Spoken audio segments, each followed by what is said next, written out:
and while she had turned a bit fierce, she was still the same kind-hearted Tess that worried about me and took care of me while I was in Elenoir. I took a quick shower, dragging my smelly dragon with me. She cried in distress at the warm water drenching her, but I didn't relent, and soon after, we were both sparkling clean. Sylvie moaned, plopped down on my bed, exhausted from struggling. Don't complain. Both of us were filthy and we didn't wash yesterday either. I hear a knock on my door, so I quickly put on the rest of my clothes. Coming, I said, my shirt still over my head.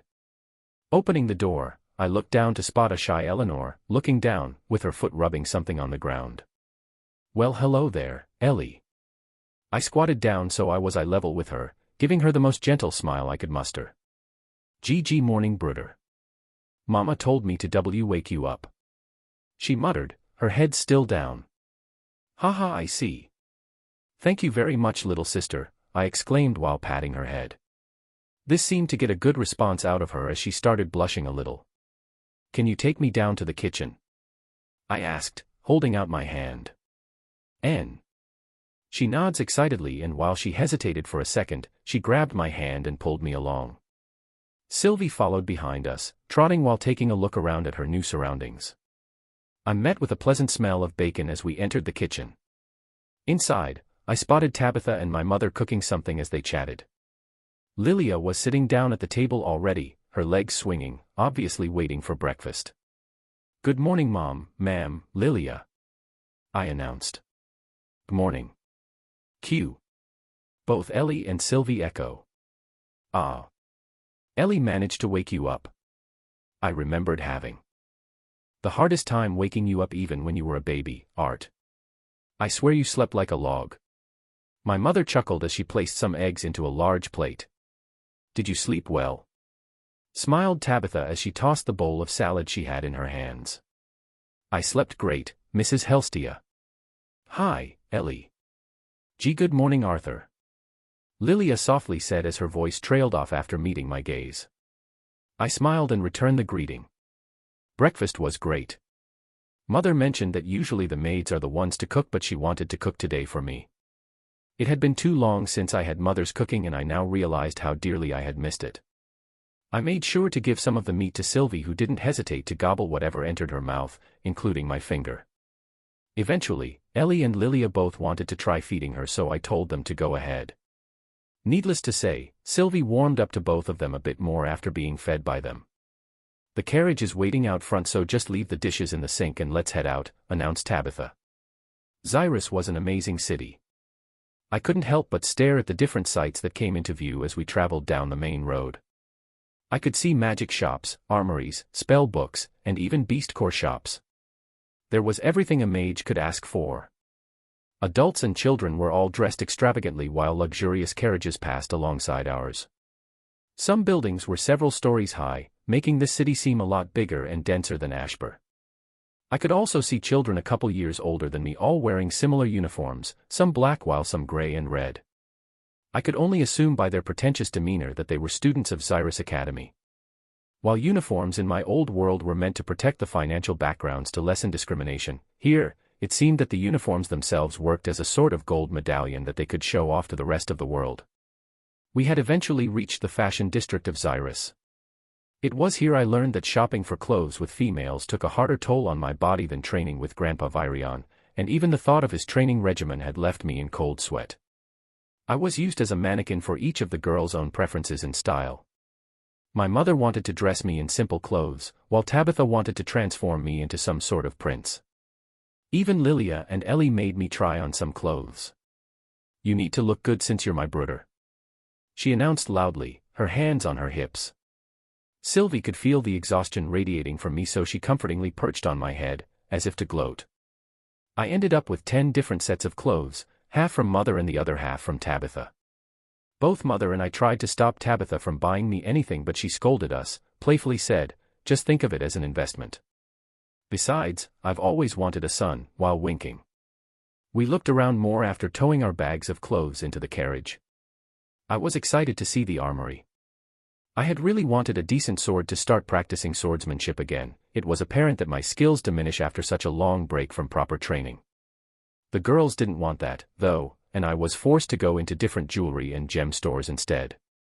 I guess I would have to visit the armory with father next time. Eventually, we arrived back home, my physical and mental strength depleted by the time father came back home soon after. "How was your day, son?" He chuckled, taking a seat next to me on the dining table. "I never thought shopping could be so utterly tiring," I groaned. As if hearing my complaints, Vincent and Tabitha sat down across from us. "Ha ha. I heard you got beat up by a bunch of women today, Arthur," Vincent exclaimed. I just feebly nod while Tabitha smirked at looks at mother. "The little prodigy of yours isn't as big of a deal as I thought he was."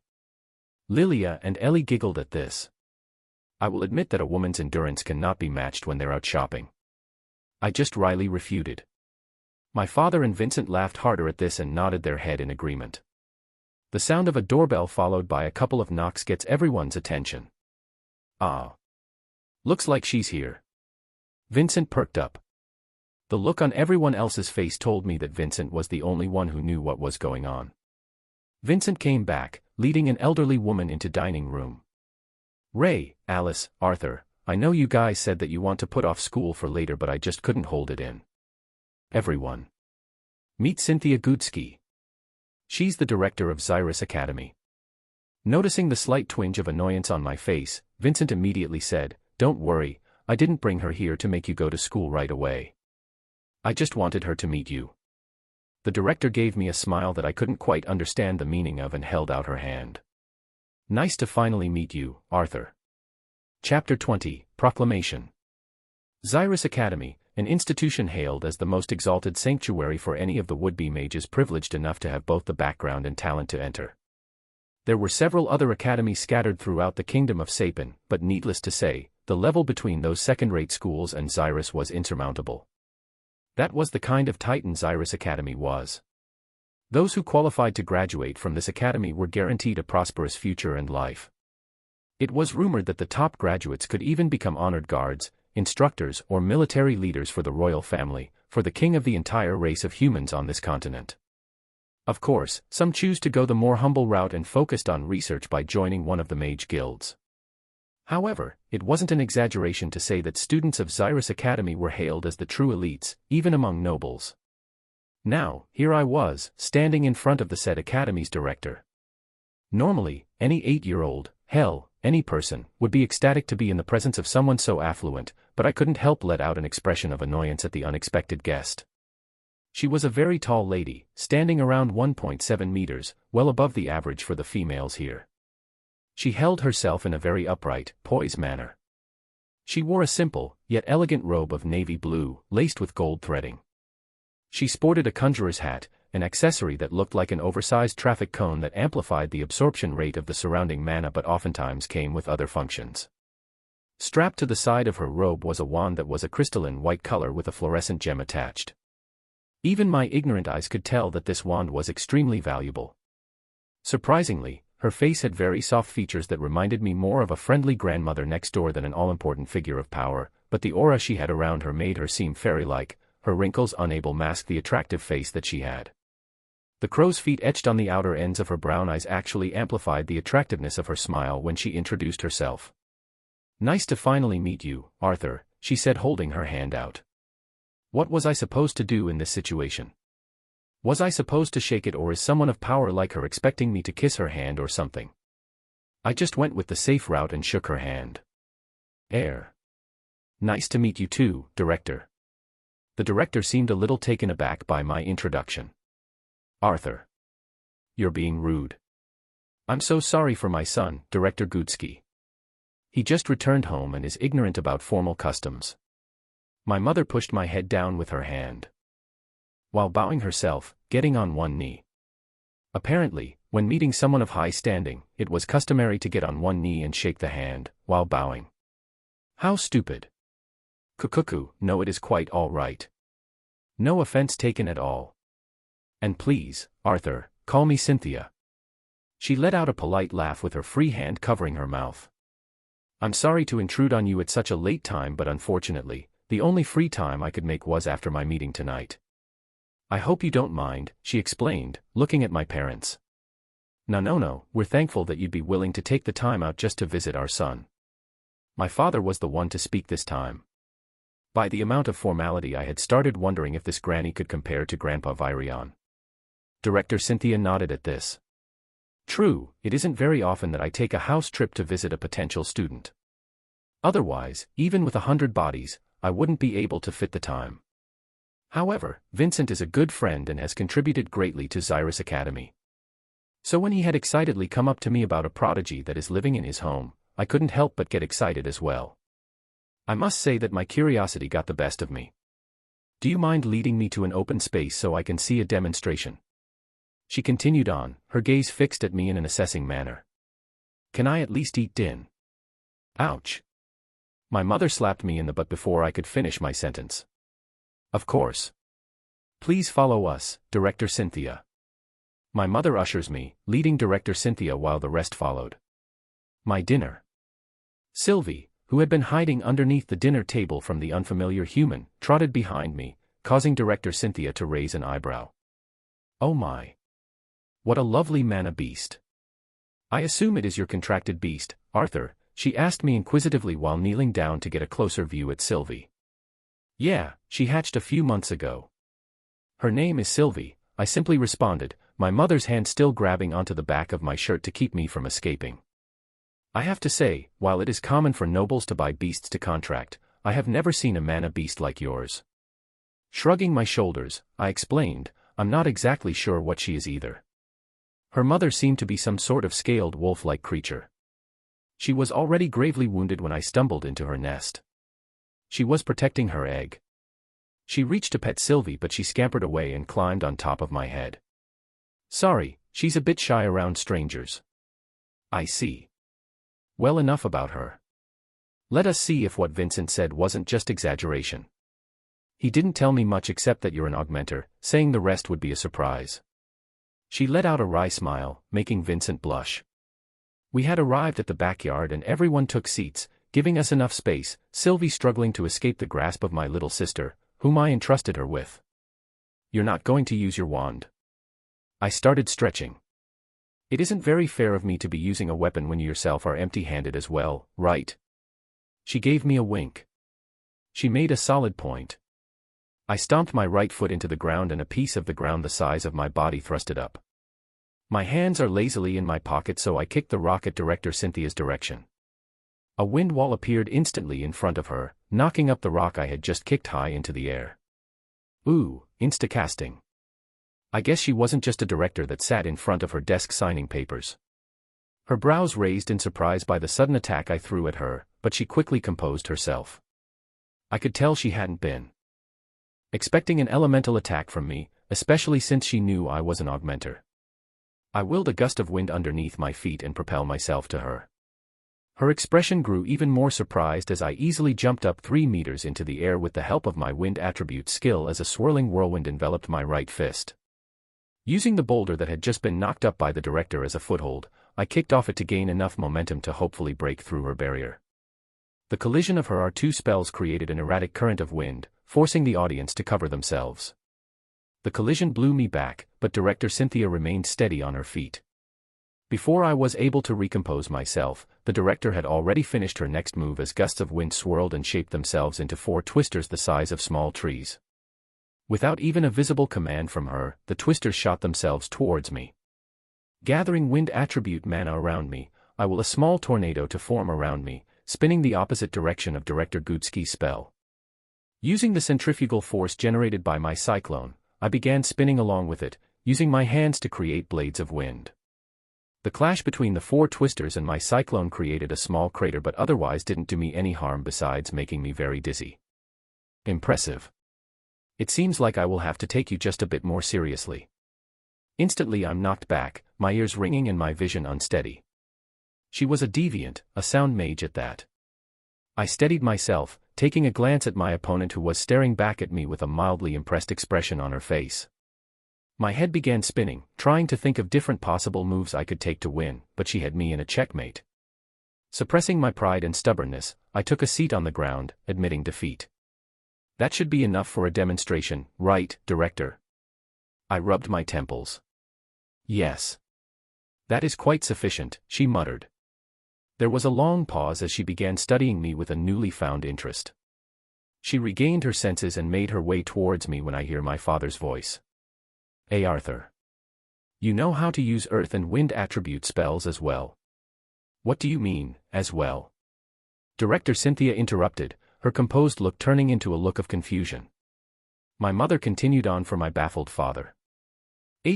My son, we thought he was a fire elemental. He's a deviant as well that can use lightning magic." I could hear Director Cynthia's breath turn short, and for the first time, her expression of someone truly in shock. Surely you jest, you mean to say that he is capable of controlling 3 elements? 4 actually. I can control all 4, I cut in. Everyone was going to find out anyway. This wasn't something that I could, nor wanted to hide. Earth and wind are my weakest elements. I'm a lot more adept in controlling fire and water. I also happen to be deviant in both those elements, although I had just began training in them. I got up to my feet, shaking off my dizziness from the previous attack. I wasn't expecting a sound user, so I didn't bother enhancing my ears. The director was quite cruel, though. If my body hadn't gone through assimilation, my hearing would have been quite damaged.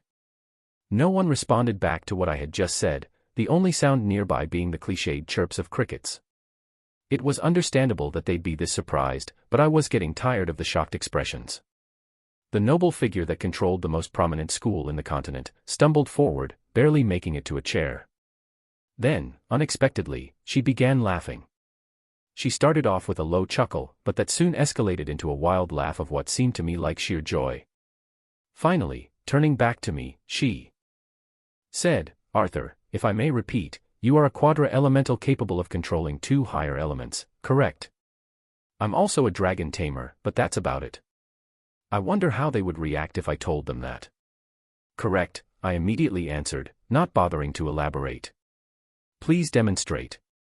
Director Cynthia's eyes grew menacing, and the once friendly grandmother now had the look of a veteran killer as she raised her hand, the mana around her fluctuating. Suddenly, a vacuum of wind began sucking me towards her as a visible sphere of wind formed in her other palm. This woman. I willed water into my right palm and a condensed ball of fire in my left. She wanted to see so badly, I'd just have to show her. Combining the 2 opposing skills together, I created a massive cloud of steam, completely enshrouding the both of us from everyone else's sight. The cloud of steam didn't last long against the wind mage, but it did give me enough time for me to create a spear of ice. I quickly repositioned myself after throwing the spear of ice just as the steam dissipated. As expected, the director easily blocked my ice spear just before I was in range to land a fist encased in lightning. However, just like before, I was blown away by a powerful sound wave. Fortunately, I had reinforced mana over my ears, but there was no way for me to get near her. Phew. I must say that I'm thoroughly convinced. You pass, Arthur Lewin. She clapped her hands, breaking the silence. Getting back up, I dusted myself off. This demonstration had left me with a mixture of feelings. I was frustrated on one hand that there were figures I couldn't even touch, let alone defeat. However, for the first time, I began seriously considering the potential value of learning at Xyrus. If I could have a professor that was on a level near Director Gutsky, my magic would make leaps and bounds. "Sorry for hiding this from you guys," I said, turning to my parents. I was a bit worried that my parents might be angry for keeping this from them, but fortunately, my father took it pretty well. "My son is the first ever quadra-elemental." He scooped me up by my armpits and swung me around like he did when I was an infant. Suddenly, the traumatic memories began popping back up. "Please Art, no more secrets." My mother just wryly smiled, concern still etched on her face. I couldn't promise her that, but I'd like to believe it was for her protection, not for my convenience.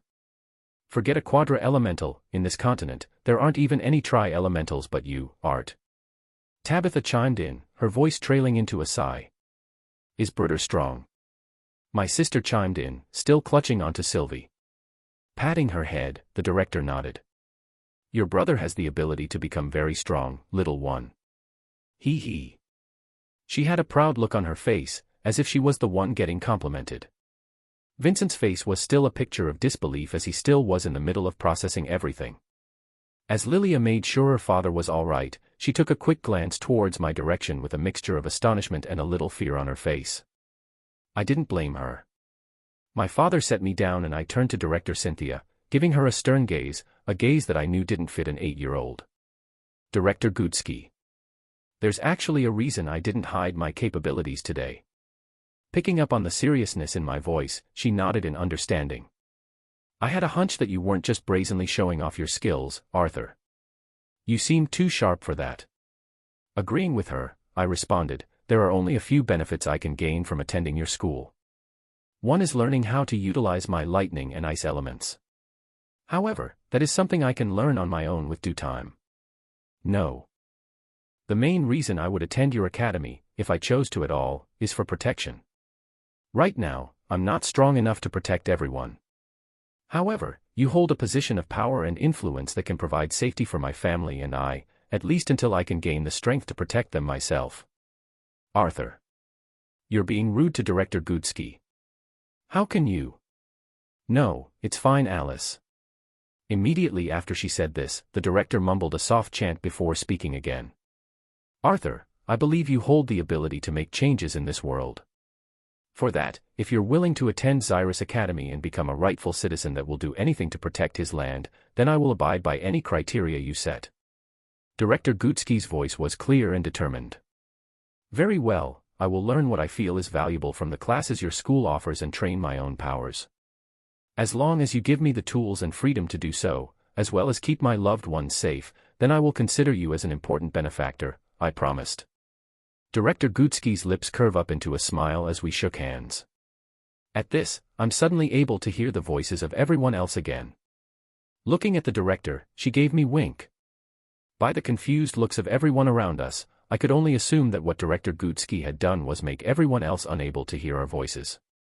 Clarifying for everyone who couldn't hear, I said aloud, I will abide by our agreement when I enroll in your academy. Oh. Were you not planning on enrolling into my academy anytime soon? The director as well as every other adult had looks of puzzlement on their faces. I don't plan on entering Xyrus Academy until I would be of a normal age to actually attend. No. I've decided to enter your academy on my 12th birthday, a very average age for one to enter your academy. I assume that will not be a problem. I tilted my head. Goodness. That's in a little over 3 years.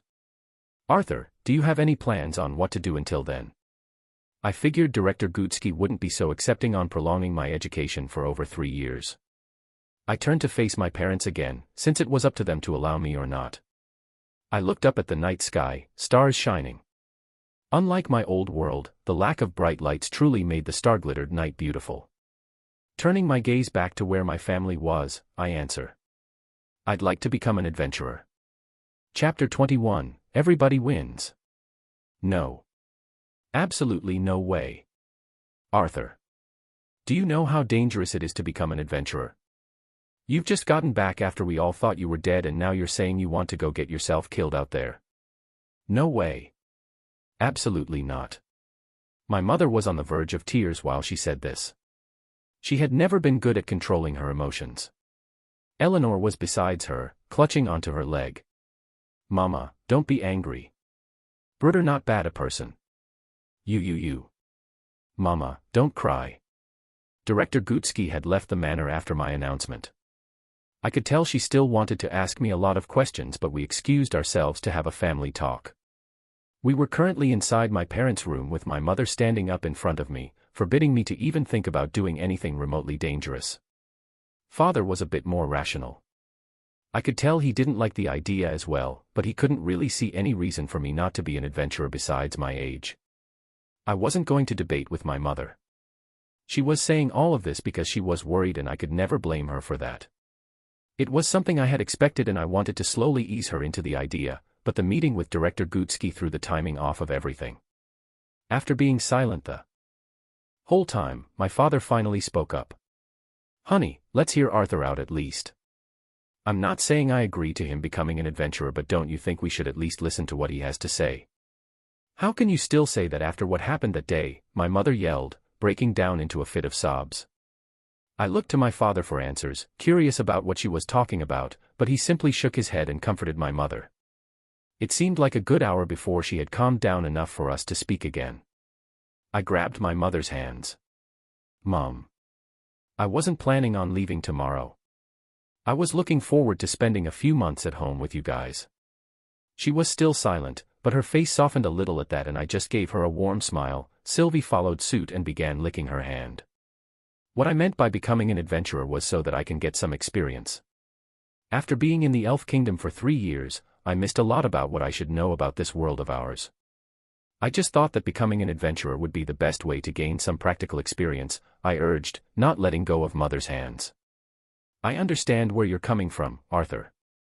Although I was a bit older, I was also itching to get some real-life experience in fighting as soon as I awakened as a mage, he reminisced. But your mother is also right in that it is dangerous and unpredictable. My mother nodded her head vigorously at this. I stayed silent for a little bit as I pondered. Dad. Mom. What if I were to have some sort of guard or supervisor with me? Would that make you feel a bit more at ease with this whole idea? You know, that's not a bad idea. I could almost see the gears in my father's head wind as he began thinking of potential candidates. But I still won't be able to see you for 3 years. My mother began to protest again. Shaking my head, I say to her, Mom, I'm not going to go on long trips or go on dangerous missions to faraway places.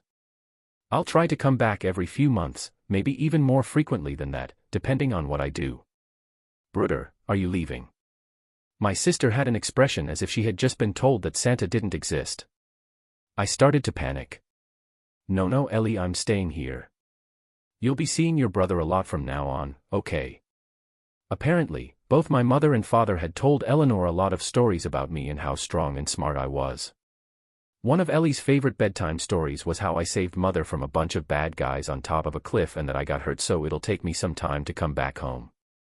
Eventually, I had become some sort of hero to my sister. I look back at my mother. Her face was considerably more at ease after talking about this. I guess she had just assumed the worst-case scenario and thought I wanted to slay the world's strongest evil at the age of 8 or something. Why did you want to be an adventurer before even going to school anyways?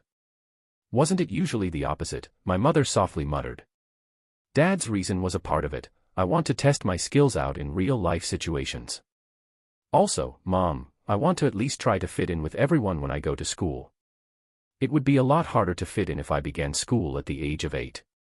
I don't think I'll be able to make much friends with such a big age difference. It was a very pitiful excuse, but, for once, my mother gave me a look of understanding. I guess it was a mother's worst nightmare for her child to become a loner. It wasn't a complete lie because I said it thinking of Sylvia's dying wish.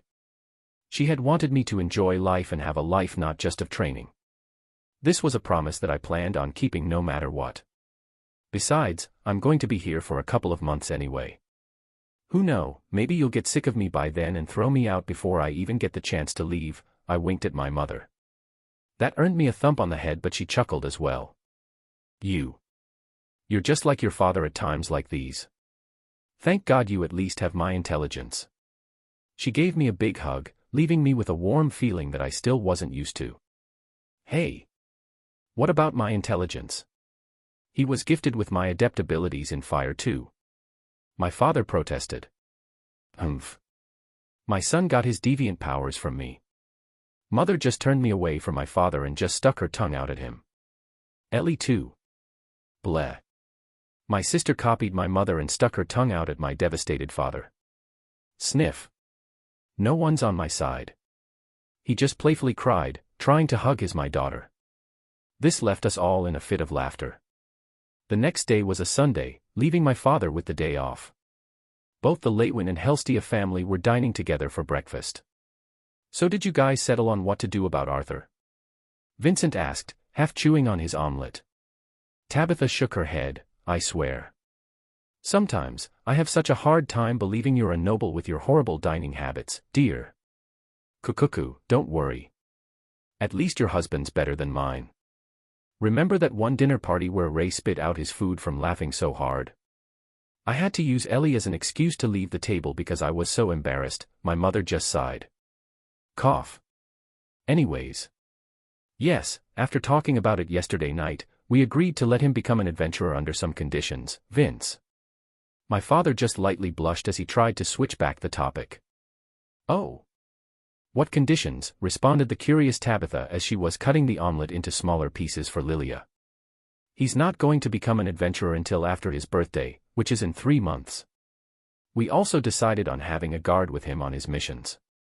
Besides that, I feel like he'll be smart enough to manage the rest on his own.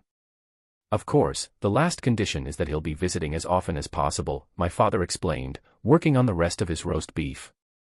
Do you have anyone in mind for who his guard is going to be? Heck, is there even a guard that is capable of guarding him? I feel like Arthur would be the one protecting the guard. He just chuckled at the ridiculousness of an 8-year-old protecting a grown, veteran adventurer. My mother answered him, looking at my father, we haven't really thought of a person that fits the criteria. Ray and I thought we could use one of the Helstia auction guards, but we couldn't really come up with anyone. Can I have more omelette, please? My sister chimed in with her fork raised in the air. I got it. My father stood up from his sudden revelation, making me almost choke on the piece of meat that was in my mouth. The Twin Horns will be coming back from an expedition in a dungeon soon. I received a letter from the Adventurer Guild Hall that says they should be back within 2 months. It's perfect. Why did it take so long for me to think of this? We can just have one of the Twin Horns to look after you. Arthur. You still remember them, right? My father's eyes shined in excitement. Hey. That's not a bad idea. My mother said from the kitchen, her voice implying the rarity in my father having a good idea. Handing a piece of meat to Sylvie, who was perched on my lap with her front 2 paws on the table, I responded too. Of course I remember them. That sounds like a great idea, Dad. Do they know I'm back? No, unfortunately, I haven't had the chance to send a mail to them yet. I was planning on doing that today. My father sat back down, scratching his head. Vincent chimed in on the conversation after finishing off his breakfast. Arthur, you said to Director Cynthia yesterday about not showing your powers to anyone until you enroll into Xyrus Academy, right? How were you planning on doing that while you're an adventurer? Ah, yes. I've been meaning to get to that, I said while picking up a strawberry with my fork.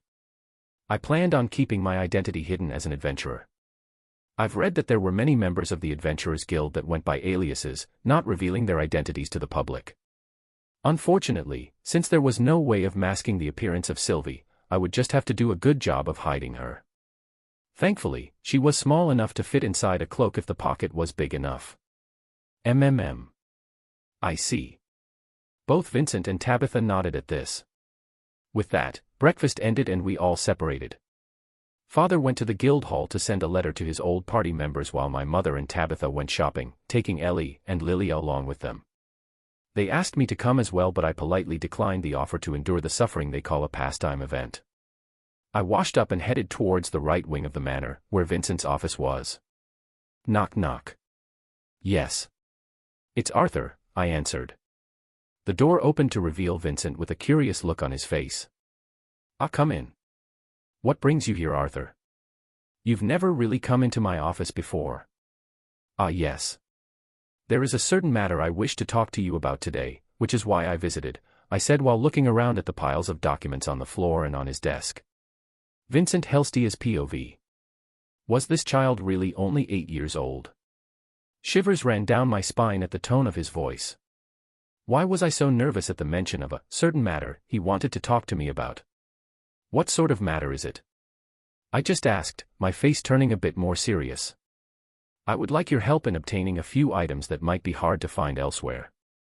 Continuing, he sat down and said with his eyes looking straight at me. I need a sturdy hooded cloak or robe and a mask that can cover my entire face. It's imperative that the mask has the function of changing my voice. It wasn't hard to figure out why he wanted these items. As the owner of the Helstia auction house that attracted even the highest of nobles and even the royal family, it shouldn't be too hard to get these items. The mask might be a little tricky because a sound elemental artificer would need to be the one to make this, but it could be done. Yet, why is there such a heavy feeling in this room? I couldn't quite place my finger on it. That's it. Why was this 8-year-old child giving off the same pressure as the time I was next to the king of Sapin himself? No. The atmosphere now was even heavier than when I was with the king. He was clearly asking me for a favor. But it felt as though he is gauging me, almost as if he was trying to evaluate where to put me on his list of people to keep alive. I had never felt this from him, but that was probably because I had only ever seen him with his family. I quickly replied, wanting to get it over with. Sure, it shouldn't be a problem getting those things. The mask might take a bit of time, but I'm sure we'll have it before you become an adventurer.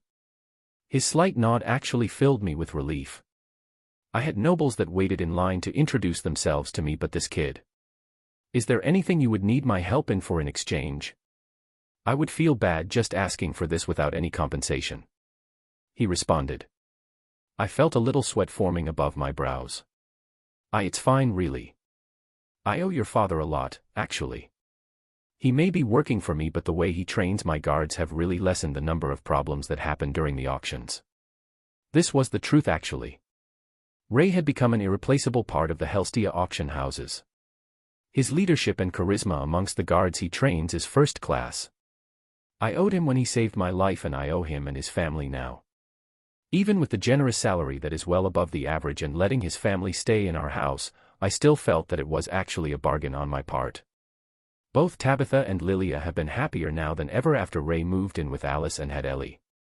I had always been filled with guilt for not being able to spend as much time with my family as they wanted, but things were a lot better now.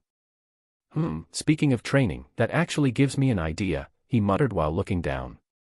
I've noticed quite a while ago that, when Arthur started thinking, he had this look where his gaze focused afar and his brows furrowed, the subtle crease near his lips and the slight twitch of his nose made him appear to be thinking of something above what normal human intelligence would be capable of.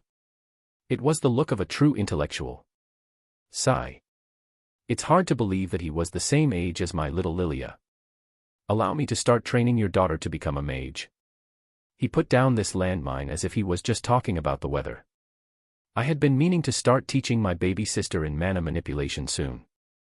It wouldn't be too much trouble to include Lilia in these lessons.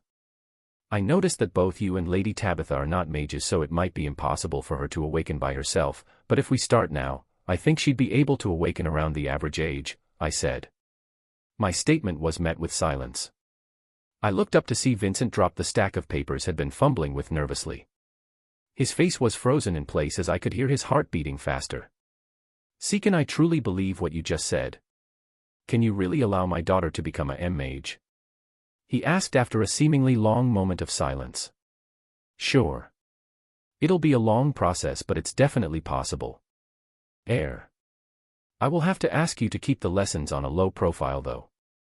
I would hate to be bombarded with doting parents asking to make their children into mages. I just chuckled, trying to lighten up the tension. He nodded furiously after failing to form a coherent sentence. Sincerely, there would be no greater happiness than seeing my daughter become a mage, he managed to stammer out, tears on the verge falling down. Great. Then I'll leave the items we discussed to you. Now, allow me to excuse myself out. Sorry for intruding in on your work. I walked myself out of the room, picking up the sleeping Sylvie from my lap. I'm glad that worked out well.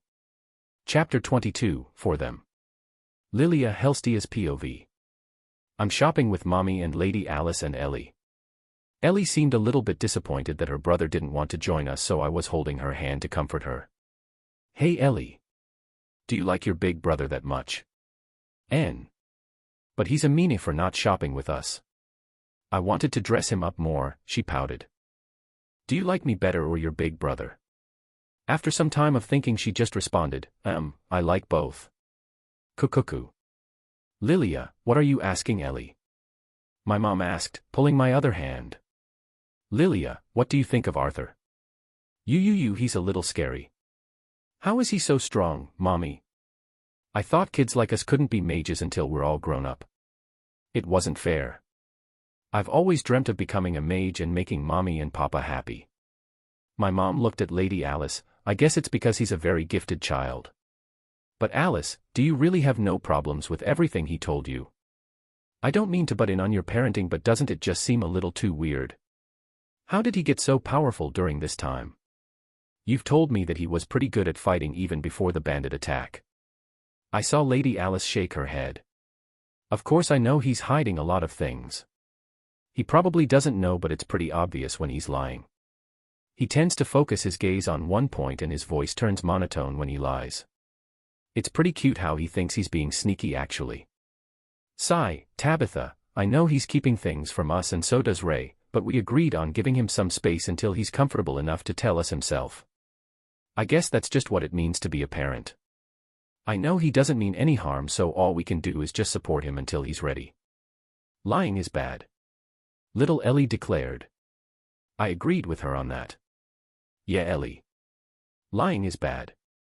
I start concentrating on my mana core, distracted by a series of unexplainable sneezes. I was getting too impatient with my training. I wanted to hurry up and get to the previous level in my past life, but that wasn't happening as fast as I wanted it to. The little fight with Director Gutsky made it all too real for me. I was too inexperienced and weak. It didn't really affect me until now, but I wasn't used to fighting the way mages fought in this world. The fact that there was nothing like conjurers in my previous world made fighting one a lot more difficult. My concentration wavered while my mind flashed back to my past life. The scene on that foggy night when the orphanage's head caretaker, the closest thing to a mother figure I had, was shot. I was still young at that time, but if I think back now, that was probably the reason I had started training like a madman. Head mother was the one that picked me off the streets, giving me a steamed bun. After that, she took care of me, taught me how to read and write, scolded me and taught me basic manners. I didn't want to become a king, I just wanted vengeance. I just wanted to be strong enough to kill the ones responsible for the death of the person who had taken care of me, who had loved me. It was never as simple as that, though. It had turned out that the ones responsible for killing the orphanage head caretaker, along with other leader figures of the various orphanages, were the military from another country. I realized then that no matter how powerful an individual was, he was still just one person. I needed authority along with my power. Becoming a king then served its purpose. The first thing I did when I was appointed king was destroy that country.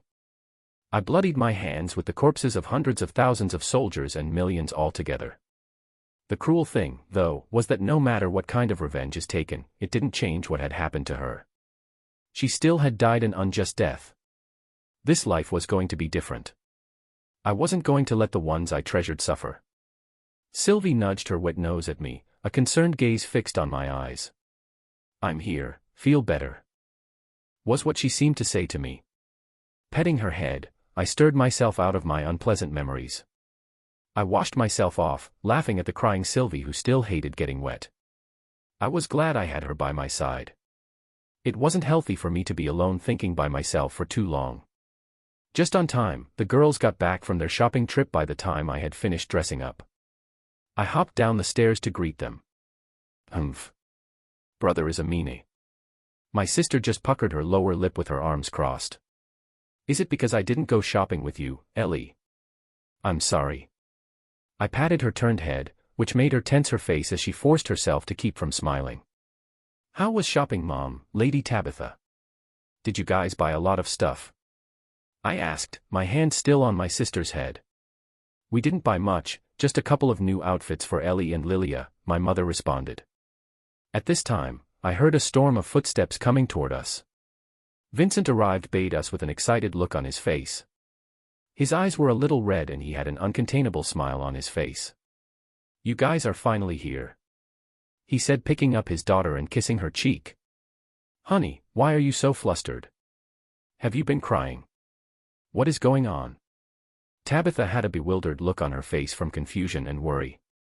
Vince did look a little crazy right now. You didn't tell them yet, Arthur. He faced me, the goofy smile still pasted on his face.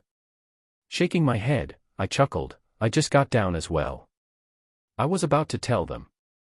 Tell us what, baby? My mother had a look of concern as well. Mothers never liked not knowing what was going on. I discussed with Mr. Vincent about teaching Ellie and Lilia mana manipulation starting today.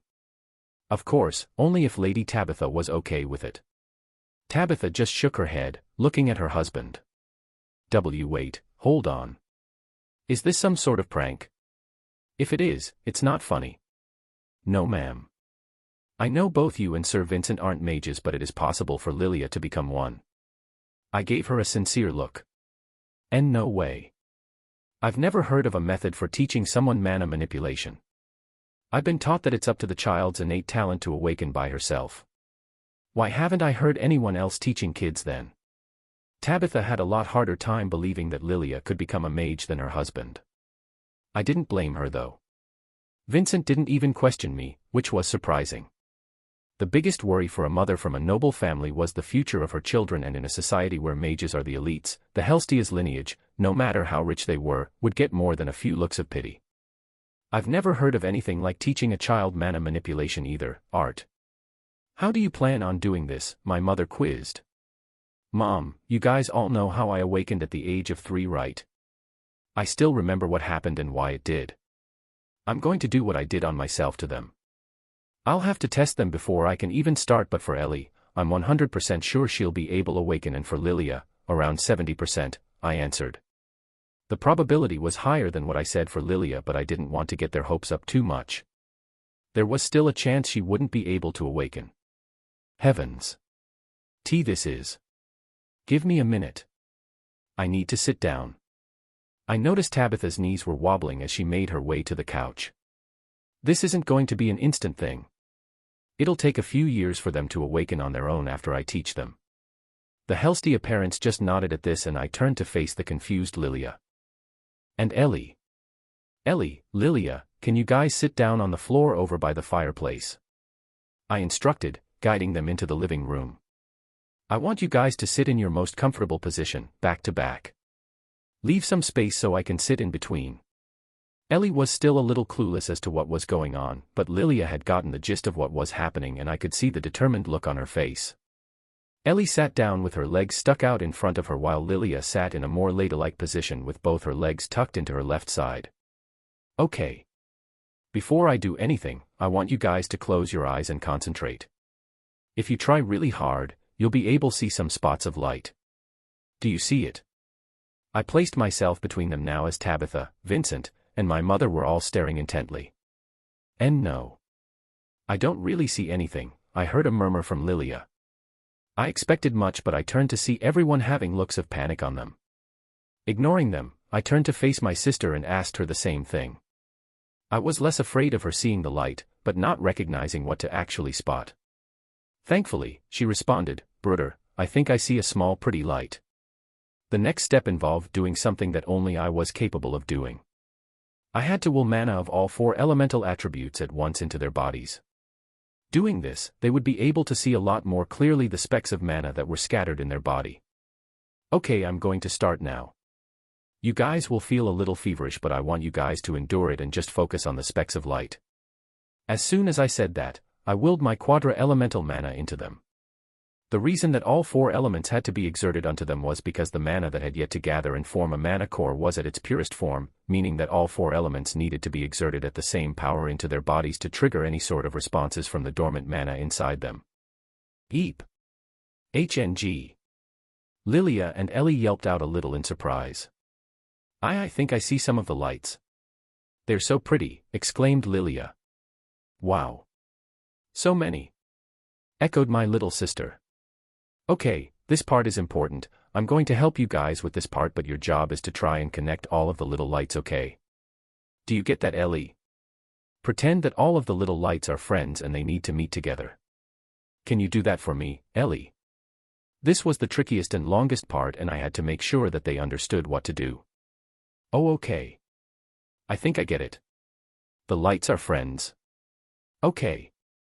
I remained in my position for over an hour to trigger the dormant mana in their body, at least to the point that they would be visible enough for them to manipulate and gather. Taking a deep breath, I removed my hands from their back, instructing them to continue gathering the little lights until the lights disappear. How is it? Do you think Lilia will be able to become a mage? Both the Helstia parents are a mess. They had anxious looks on their faces while Vincent was nervously chewing on a fingernail. I looked at my mother and even she had a hint of uneasiness in her eyes. I responded with a wide smile. Don't worry, both Lilia and my little sister should awaken as a mage within a few years. My plan was to do this with them every day for the few months that I'll be home. By then, they should be capable of training on their own to form a mana core. Tabitha didn't even let me finish as picked me up into a big hug. Oh, thank you, thank you, thank you. My baby will be able to learn magic. Oh my goodness, I was so worried what her future would be since both of us aren't mages. Sniff you, thank you so much, Arthur. Vincent's face was streaming tears as he kept his gaze on his daughter meditating. My mother patted my head silently, giving me a proud smile. It wasn't as big of a deal for Ellie to become a mage since our whole family could use magic. The chances of her never awakening would have been slim to none even if I didn't do anything. I was just speeding up the process. I had figured the faster she learns magic, the faster she would be able to protect herself. The two girls lasted a couple of hours before the mana I exerted dispersed out of their body. Surprisingly, Lilia actually lasted longer than Ellie. She definitely had more willpower than my 4-year-old sister. My father came a bit after from the guild hall and was ecstatic for the Helstia family that they were going to have their first mage in the family. Picking up Eleanor and rubbing his beard on her cheek, my father just cooed, my little baby is going to be strong like her older brother. Promise me you won't be stronger than father, okay? Or he'll be very sad. My mother just laughed at this while my sister just giggled, pushing father's face away. Papa. Your beard tickles. Stop, hee hee. We had a great dinner party that night. Vincent and Tabitha went all out on the delicacies, leaving my mouth watering and Sylv drooling right next to me. We ended the night with everyone merry, Vincent going around offering drinks to even the maids and butlers. The following days had consisted of condensing my mana core and my elemental skills along with my dragon will's powers. This was a mind-numbingly slow process and I felt myself stagnating because of the lack of stimulation. I spent a few days out of the week sparring with father, but I could tell he was afraid of hurting me, always holding back even when it was unnecessary. Besides my training, I spent a couple of hours every day watching over my sister and Lilia while they continued their journey to form their cores. It was a strenuous process and I could see my sister being a bit more impatient with the training, but I did my best to help her through it by making games out of it. During this time, I got to talk to my mother about her abilities as an emitter. I asked how she was able to learn it and train it when there were so few emitters, and she smiled at me mysteriously, saying how a woman needed to have a few secrets of her own. I guess I would have to ask her again when she was feeling less secretive. 2 weeks before my birthday and the start of my career as an adventurer, I was startled by loud, obnoxious knocks on the front door. Opening the door, the faces of the all-too-familiar group made my lips curl up. Chapter 23, Royalty. As I absent-mindedly took a sip from my cup of coffee, a scalding sensation startled me out of my daze. Vince and I were seated around the small table on the outside patio as we discussed some business plans on the Helstia auction house. The topic had shifted towards the security parameters and how we were currently approaching the stages where it was necessary to completely restructure and enhance the guard teams. Alongside capable non-mage adventurers, we had recently managed to recruit a few long-range augmenters, making up an extremely powerful addition to the security. While it was still widely prevalent for augmenters to go the melee route due to functionality and ease, ranged augmenters, like archers and crossbowmen, continue to be a much more powerful asset in defensive settings. Vince poked at me a few times whether conjurers should be employed for the upcoming event. I know how beneficial it'd be to have conjurers. That could set up barriers and help support the augmenters, but I'm against it. I took another, more careful sip from my cup. You mind elaborating? You just said how helpful it'd be to have them, he rebutted as he rhythmically stirred his tea. Setting down my cup, I replied, if we're just talking about firepower, I'd be all for it, but you know it's not as simple as that, Vince. It would affect team morale having even a few conjurers in a team of augmenters. You know yourself how snobby most conjurers can get. I swear they think they're angel incarnates. Most of them think of augmenters as some sort of primitive beasts for using their hands to fight. Even if we do manage to find a few that aren't so rotten, the team would start thinking we're hiring conjurers because I don't trust them. Vince's gaze was focused blankly on a stained smudge on the table. It was obvious what he was thinking. You have a point. I left you completely in charge of the security aspects, so we'll go with what you say, but we need to be absolutely sure the 10th anniversary Helstia auction goes well. Even the royal family will be there this time. We can't let any commotions get too big. I simply nodded in agreement, giving my friend an appreciative smile. Oh right. We need to take your son with us to the 10th anniversary auction. He had mentioned he wanted a sword, right? I didn't know you had taught him how to use the sword. I expected the boy to take after you on the infighting style you're so good at with your gauntlets. Sigh. I never taught him how to use the sword, Vince. He's already had a grasp of sword fighting since he was 4 years old, I let out, disbelieving the words that came out of my own mouth. You can't be serious. Lilia was still scared to go down the stairs by herself when she was 4, a bewildered Vince sputtered. I continued, he apparently learned by watching me train and reading books on swords. Vince, that's not even the part one care about. It's when we spar, though. His gaze when we practice, his reactions and fighting style. I don't feel like I'm sparring with my 8-year-old son. It feels like I'm fighting some veteran sword master. The only reason I can handle him right now is because his body is still immature, but the way he reacts to my moves, it's something that only comes with decades of experience in life or death fighting.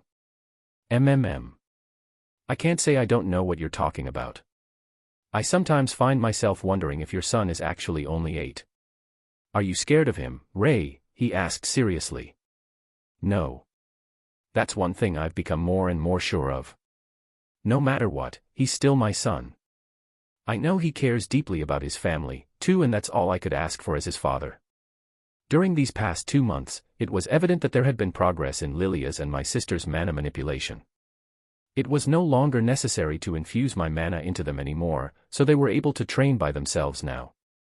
Of course, it would still take a few years for them to form a mana core, especially Ellie and her short attention span, but I did drill into the both of them the importance of keeping their training a secret.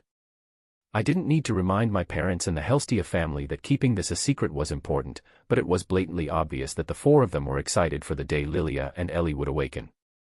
Sylvie had been sleeping much more these past 2 months, but there were changes that became noticeable. For one, her intelligence was rapidly increasing. Her thoughts to me were more intricate and contained complicated emotions that went past just hungry or sleepy. In the few short months after she was born, it felt like she had gained years of emotional intelligence. One major change had happened. Recently, she learned how to transform. Okay, it wasn't really something as drastic as transformation, but she was able to manipulate her body a little. It felt like it happened so suddenly. I had been pondering how to hide her appearance in the days to come when she grows larger. She had been beside me when she started whining and scratching herself as if uncomfortable. The next thing I knew, her red spikes began retracting while her horns got smaller. It was a mind-blowing surprise. Now, most of the time, Sylvie just kept her spikes and horns retracted, making her look more like a cute, black-scaled fox with little horns. Throughout this time, both Vincent and Tabitha had insisted on giving me more gifts as thanks. Even if I wasn't able to acquire the cloak or mask, I had been planning on training Lilia. After all, she's part of the family that helped my family, so as far as I was concerned, there was nothing to lose in helping them. After numerous refusals, we had finally settled on something they could get me, a sword. My body had finally grown big enough to properly handle a small sword without awkwardly toppling over at the slightest mishap. It wouldn't be bigger than an adult-sized dagger, but it finally allowed me to train my swordsmanship with something other than a wooden stick. We had decided to make it a family event and have both my family and Vincent's family go visit the 10th anniversary Helstia auction. Waiting in the living room downstairs for my father and Vince to get ready, I heard an obnoxious knock from the front door. Sheesh, knocking once is plenty. I let out a slightly annoyed shout that I'd get it since I was close by, anyway. No need to trouble the maids when I was right next to door. Who's there, OOF? I was hit with the nostalgic sensation of getting smothered by a pair of foam pillows. A classic way of assassination, but shouldn't it be used while I'm sleeping? Oh my goodness. You were alive. Look how big you've gotten. I'm so sorry, Art. I wasn't able to protect you. I'm so glad, the lady sniffled. MMFPH. MMMFPH. Angela, I don't think he can breathe. A comforting voice pointed out. Eep. Sorry. Angela squealed. Peeling my face away, I smiled at the sight of my companions. It's so good seeing you guys again. My giant guardian angel, Durden, patted my head and I saw his narrow eyes getting watery, triggering a tear from me as well. Adam smacked me on the butt. Little brat. You know how devastated everyone was because of what happened. It's good to see you again, hee hee. You've gotten better looking, Arthur. I turned to see the charismatic Helen Shard with her signature bow still strapped to her back squat down in front of me. She lightly pinched my cheek and gave me a sympathetic smile before standing back up. Suddenly, I'm embraced again, but this time, I was thoroughly surprised. Sniff. It was Jasmine. That cold, aloof Jasmine. She kept mute as she just tightened her arms around me, letting out soft sniffles. I couldn't resist the urge to pet her head when she suddenly peeled herself away from me, her face scarlet. Quickly standing up and trying to regain composure, she shot me an embarrassed nod and turned away. At this time, Sylvie woke up from her nap on the couch and trotted towards us. Whoa! What is that? Adam exclaimed. The rest of the twin horns had the same expression of surprise as even Jasmine turned back to look at the mysterious mana beast. She's my contracted beast, Sylvie, I announced while my bond hopped on top of my head. Holy crap! You already have a contracted beast? Do you know how valuable it is to have a bond? Oh man, I've been trying to look for a beast to tame these past few years but with no luck. The ones that they sell are way too expensive, too, lucky brat. Adam was practically pulling his hair out in jealousy. Bonds, or contracted beasts, for the official term, were highly sought after by both types of mages. It was a bit more advantageous for conjurers since, while the master prepared spells, the bond would be able to protect them. However, it was also very useful for augmenters as well, who often sought after beasts to contract them as mounts or a partner to have their back. What's with all the commotion down? You guys are here. My father, wearing his uniform, leaped down the flight of stairs and rushed toward his ex-party members. He was giving all of them a hug as my mother and sister came down soon after. Everyone. It's so good seeing you guys again, my mother exclaimed. She didn't have the chance to say anything more as the girls all threw themselves at her and start drooling over my baby sister, both of whom were dressed very nicely for the event. My parents hadn't seen the twin horns for almost as long as me, so everyone was just as excited. Oh my goodness. Alice, Ellie looks just like you. She's going to grow up to be so pretty. Cute. Ray is going to have his hands full soon with potential candidates cuckoo. Can you tell me how old you are? 4. The girls were a jumble of excitement and estrogen as they ogled Ellie. Vincent came down soon after with Tabitha and Lilia. The mother and father duo were matching in a black suit and dress while Lilia was sporting a flowery dress under a warm cloak. After everyone introduced each other, it was decided that the twin horns would come with us to the Helstia auction house for the 10th anniversary event. On the way there, I filled them in on what had happened after the fall. My dad explained to them the basics in his letter, but they were dying to know the details. They were quite shocked when they learned I was in the kingdom of Elenoir for over 4 years. The ride was pretty short, so I wasn't able to finish telling them everything before we got off. The first thought that had come to mind upon arrival was that Vincent really put in a lot of work into this. The Helstia auction house was breathtaking. It was rather misleading to even call it a house as it towered high above any of the other buildings nearby. I've been to many national and historical monuments that were created by the most famous architects, but this was on a different level. I suspected that they had a lot of help from conjurers from how large it was. The auction house was a magnificent theater with intricate designs all over. The main doors were over 4 meters in height and were made from petrified wood with carved designs on it. Compared to the naturalistic and elegant designs that I saw in the Elf Kingdom, this was more complicated and grand. It was in the shape of a half-cylinder with detailed stone sculptures of different weapons as supports. We arrived early, so only the workers and guards were present, preparing for the event. The inside was equally, if not more stunning. The front door opened to a path that stretched out to a stage on the other end. To our left and right, there were rows of escalating seats made from a rather luxurious burgundy leather that could fit over 10,000 people comfortably. Upon looking up, I noticed that there were encased booths at the very top of the rows of seats, and even higher, there was a single room attached to the ceiling and back wall with glass surrounding it, giving a clear view of the stage. It was easy to guess that those booths, as well as the single room, was for the VIP. Turns out, that VIP room on the ceiling was the room we'd be seated in. Father and the twin horns, who had decided to help my father and the guards to prepare for any unwanted commotions or outbreaks, were the first to separate from us. Vincent separated from us after as he barked out orders at the workers and readied the hosts to greet the more important guests. Tabitha led us to the room, making us comfortable inside the carefully designed and furnished area that was meant for only the most distinguished and wealthy guests. There was a wine rack and a few reclining seats and tables with closer seats by the window. I made myself comfortable on a seat closest to the window. The auction house was soon a panorama of cheerful and excited noise, as more and more people, who were no doubt people of some sort of influence, began filling the lower seats. There were some groups that seemed more distinguished than the rest who were personally escorted by the hosts to their booths. No doubt, they were some of the more affluent nobles in the kingdom. Growing bored of the hordes of overdressed nobles chatting eagerly amongst themselves, I shifted my attention to Lilia as she was teaching some sort of clapping game to Ellie. I couldn't help but smile myself as the both of them broke into a fit of giggles when either of them messed up and were flicked gently in the ear as punishment. Time passed by rather slowly until Vincent came back, leading a group of unfamiliar people inside. The first to come in behind Vincent was an elderly man with long, deep red hair that was aged with streaks of gray. His back was ramrod straight with broad shoulders that took off years in his appearance. The man's eyes were stern with harsh, sword-shaped eyebrows, giving him an undeniably eye-catching presence. He was wearing a red robe lined with white fur around the collar and had a cane that shined brighter than any silver I had previously seen. Trailing closely behind him was a lady that looked a few years older than my mother. While my mother had a lovely, sweet, friendly ambience, this lady's facial features reminded me of an ice sculpture, refined, elegant, noble and of no flaws, but also cold and devoid of emotion. She was wearing a shimmering silvery white dress that complemented her dark blue hair that draped over her shoulders like a well-kept tapestry.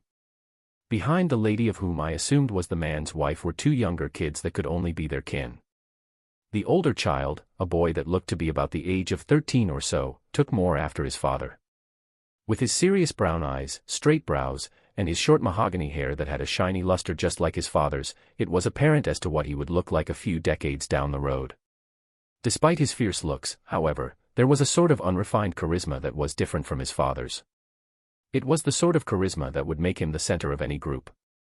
The younger one, a girl that looked to be about my age, surveyed the room carefully before locking eyes with me. It would still be a couple of years until she started maturing, but needless to say, the potential was there. I couldn't help comparing her to Tess. They would both grow to be captivating to the men around them, but in very different ways. Tess was the lovely girl next door, with her comforting almond-shaped eyes that glowed a bright teal.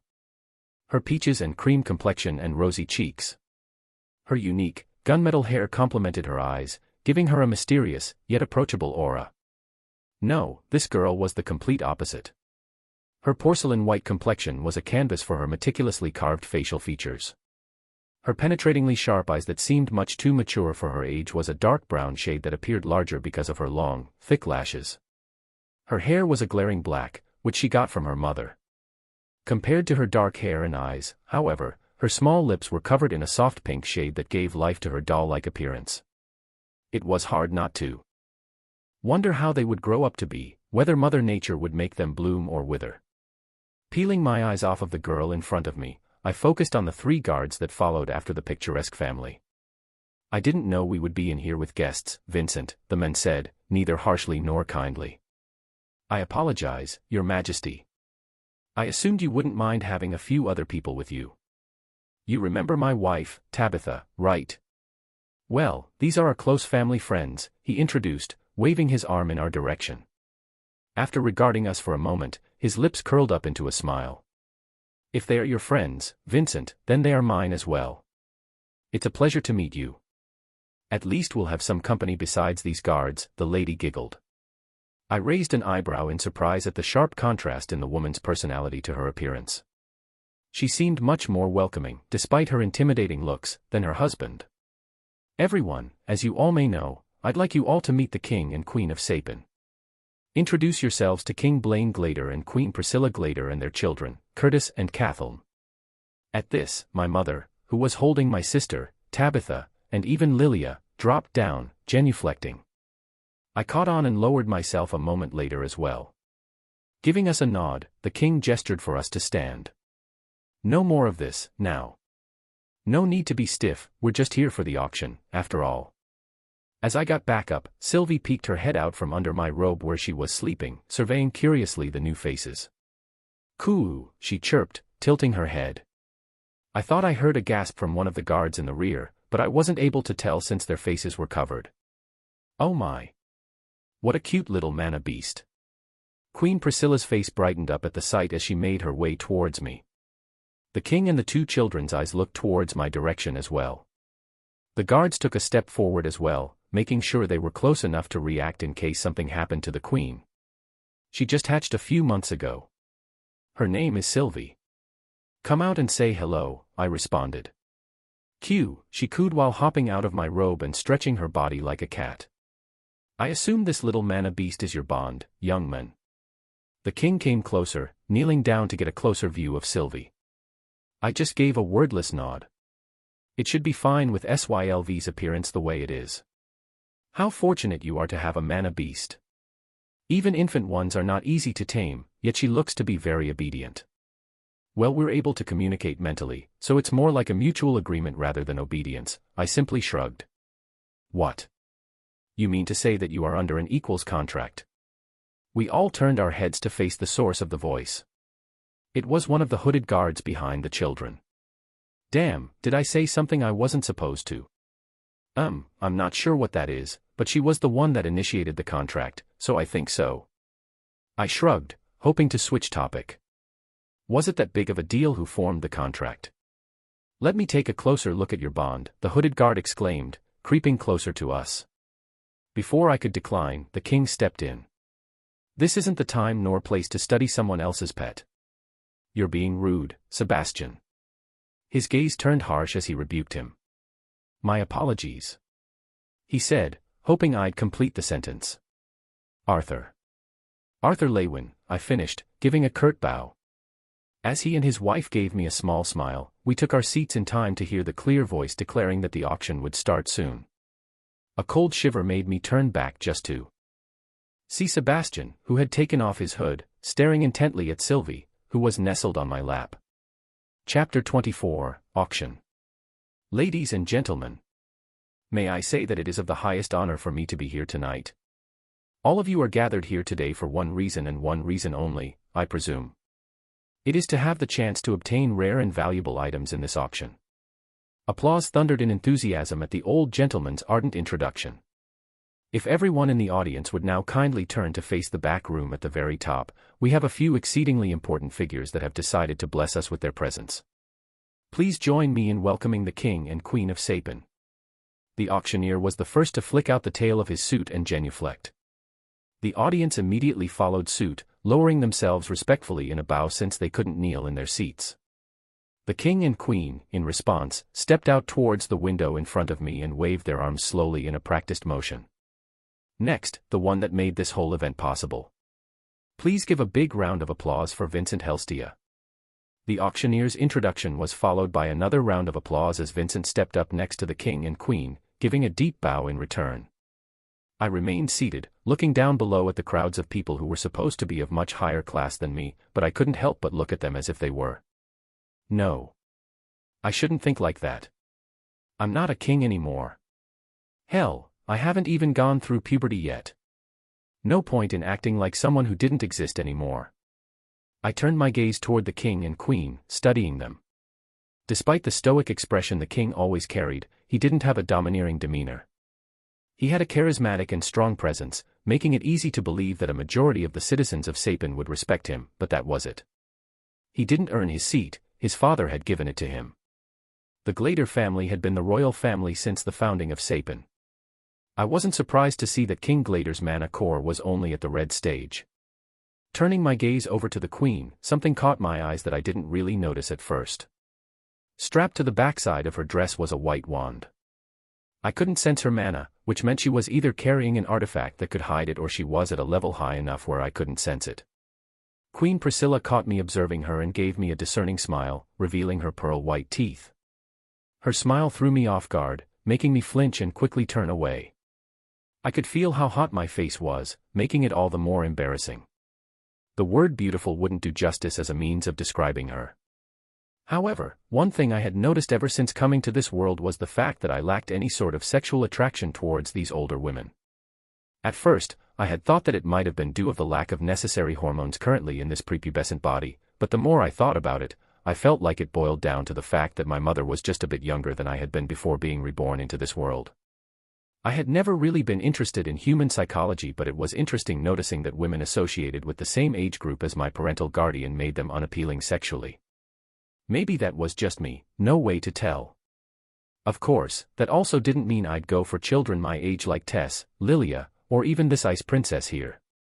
They could be the very personification of beauty itself, but it didn't change the fact that their mental level was that of a child. This was the reason I wasn't able to see Tess as anything other than a friend or a sister to me, even when she was so obvious in showing her attraction towards me.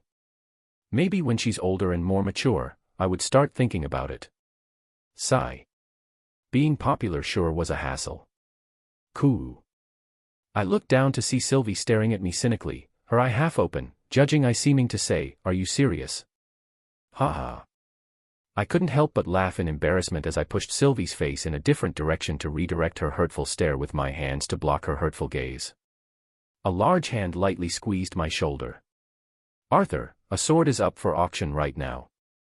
Tell me if you want it so I can put in my bid. Don't worry about the price either." "Perks of being the owner of this place," Vincent whispered. "Thank you." I turned my attention to the item being auctioned off. This short sword was forged by a master smith who is also a fire artificer, ensuring that the quality during the forging process is top class. The core of this weapon is made from the core of a Thunderhawk mana beast. Reinforcing this sword with just a little mana will produce currents of electricity around the edge of the blade, enhancing its cutting power and even having a mild paralyzing effect. The bid will start at 50 gold. Excited cries erupted immediately as nearly every noble boy who sought to become a mage tugged at their parents' sleeves, begging them to bid. I remained motionless, my head propped up on my arm as I inadvertently let out a yawn. There was a large screen that magnified the item so the audience in the back was able to see. However, while the little shock ability could be handy, it was obvious that the sword itself was subpar at best compared to the blade I had wielded in my previous life. Vincent had been constantly shifting his gaze between me and the weapon, hoping I would at least be interested in the weapon that most people would kill over. I shook my head in response. "No worries. That was just the start. Let me know when you find something you like." "Oh. I almost forgot. I have the items you wanted in the back. I'll have one of the workers deliver it to me after this event is over," he whispered, leaning closely to so only I could hear. My ears perked up as I abruptly turned to him. "You managed to find a voice-altering mask as well?" "It took a bit longer than I expected, but I finally managed to find one. I also got you a coat made from a nightmare fox that should make it harder for the wearer to be registered to the unsuspecting eye. I thought it would be something you would want, so I snatched that too while I could," Vincent replied softly, shooting me a wink. That's more than what I had hoped for. The mask was essential for me to become an adventurer, but the coat would no doubt be useful as well. "Don't worry about it and just stay safe. I'm the one that has to deal with your family if something happens to you, you know," he chuckled. I just smiled wryly at this fact. No. I wasn't going to give my family a reason to grieve again like I had done to them before. There were a few interesting items along the way. There were several beast cores, most of which were B-class or lower. The prices for those were astronomical. Even a C-class core was around 50 gold, and each class multiplied this figure exponentially. There were a few more artifacts and cores, but none of those were things I wanted. The king himself bid on a few of them, winning an A-class beast core. It wasn't until a mage actually absorbed the core that they would find whether a beast core still contained a will or not. Chances were slim to find a core that still had its will still intact. Even if it did contain the will, it had to be compatible with the user. Most beasts, however, had already passed it on to one of its offspring or instinctively chose to disperse their will before dying. I guess the king was hoping to get lucky. The queen, on the other hand, bid on a mana absorption ring and a couple other items useful for conjurers. As we approached the latter half of the auction, the items began increasing in value. As more and more items were sold off, my interest started to deplete until a large, square container, covered by a sheet, was rolled out onto the stage by a few workers. I couldn't help but grow agitated as the auctioneer removed the sheet, revealing a cage full of females chained together with only a dirty sack to cover their private areas. It disgusted me as so many noblemen frantically began bidding on the young female slaves that were soon stripped to show their assets like animals. I realized that being born in a small town with people who disagreed with the idea of having slaves had made me almost forget the fact that slaves actually existed in this world. My world abolished slavery hundreds of years ago, so the idea of owning a slave was something that I just couldn't get used to. Memories of killing the slave traders that had abducted Tesha came back to mind. If I hadn't been there to rescue her, what would have happened? A shiver ran down my spine at the thought of Tesha being abused by a corrupt aristocrat. Now that I think about it, didn't I inadvertently prevent a war from happening between the humans and elves? The taste of metal in my mouth brought me back to reality. Realizing that I had bit down too hard on my lower lip, I quickly wiped the blood off of my lips with my finger. Tabitha and my mother had solemn faces at the sight of the slaves, but they simply shook their heads and focused their attention on Ellie and Lilia instead. Even though the Helstia family was a very prominent noble house, they opposed the idea of keeping slaves and opted to simply hire maids and butlers. Vincent's face flashed with guilt, but he quickly regained composure. I'm sure he was against this, but it couldn't be helped that the popularity and demand of slaves were too high. Turning my head, I spotted the prince murmuring something to the little princess, but I couldn't guess what from her expressionless face. This was becoming tedious. I was beginning to think that it would be better to hold off on getting a decent sword for now and just settle for a decent practice sword until my body matured a bit. Getting up from my seat, I leaned back, stretching my stiff body when I spotted the hooded guard named Sebastian eyeing Sylvie with a disturbing twinkle in his eyes. The beady-eyed, bony conjurer underneath that had continued impatiently fiddling with his metal staff as his eyes stayed greedily fixated on my bond. After a few moments, he noticed that I was glaring back at him. Letting out a stifled cough in response, he straightened his robe as he spread out his normally hunched shoulders to make himself look bigger. Staring down at me, he had the audacity to let out a smug grin, as if he had every right to do what he was going to do. This foolish plebeian has the audacity to. It was a pity Arthur wasn't able to find a suitable sword. No matter. There are enough swords in storage, I'm sure he will take a liking to at least one of them. Your Majesty, I hope you're finding it worthwhile to visit this humble auction house of ours, I assured, lowering myself. This place and event was anything but humble, Vincent. And yes, I'm not sure how you managed to secure an A-class beast core from a silvercoat bear, but you've managed to build quite the network. Let's just hope that the beast will is still intact. He clasped my back excitedly with his hand. Don't get your hopes up too much, dear. You know how rare it is, I could hear the Queen mutter quietly in response. The Queen turned back to resume her conversation with Alice and my wife. They seemed to be discussing something about the kids. His Majesty and I turned our attention back to the main stage when, all of a sudden, a terrifyingly oppressive presence filled the room, constricting my body. I tried my hardest to move, to try and find the source of this domineering bloodlust, but my body refused to obey. What the hell was going on? This was the most secure area in the entire building, with the King's Guard inside, as well as my own, securing the outside of the room. My breathing turned shallow as the overbearing pressure continued gripping at my insides. I could feel beads of cold sweat slowly rolling down my face as if they, too, were afraid. With much effort, my body relented a little and I was able to turn my gaze slightly to see if they knew what was going on. While they were at least able to move their bodies, it was clear that they were just as confused as I was. I had no idea what to expect next. I had assumed that I would live for quite a bit longer, yet here I was, at death's door, trying to struggle out of his icy grasp. What in hell's name was happening? Damn it. I lost control. I quickly turned away from the pale-faced Sebastian currently shaking on the floor, hoping no one had noticed. I had only meant to give Sebastian a little scare, not to terrify every person in the room. Taking a quick peek around, I let out a small sigh of relief after seeing that my mother and sister were okay. My sister was startled and crying, but they were both far away enough to not get directly affected. I didn't think it would be this bad with this body of mine. This was the first time letting my killing intent loose. Even when I was up against the slave traders, I had chosen not to emit any kind of intent in order to catch them by surprise.